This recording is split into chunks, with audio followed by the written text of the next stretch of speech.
श्रीगुरुभ्यो नमः। हरिः ओम्। शुक्लाम्बरधरं विष्णुं शशिवर्णं चतुर्भुजं प्रसन्नवदनं ध्यायेत् सर्वविघ्नोपशान्तये।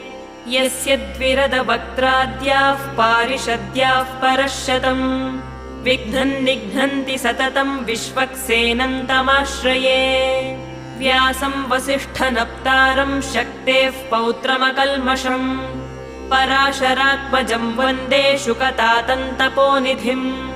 व्यासाय विष्णुरूपाय व्यासरूपाय विष्णवे नमो वै ब्रह्मनिधये वासिष्ठाय नमो नमः।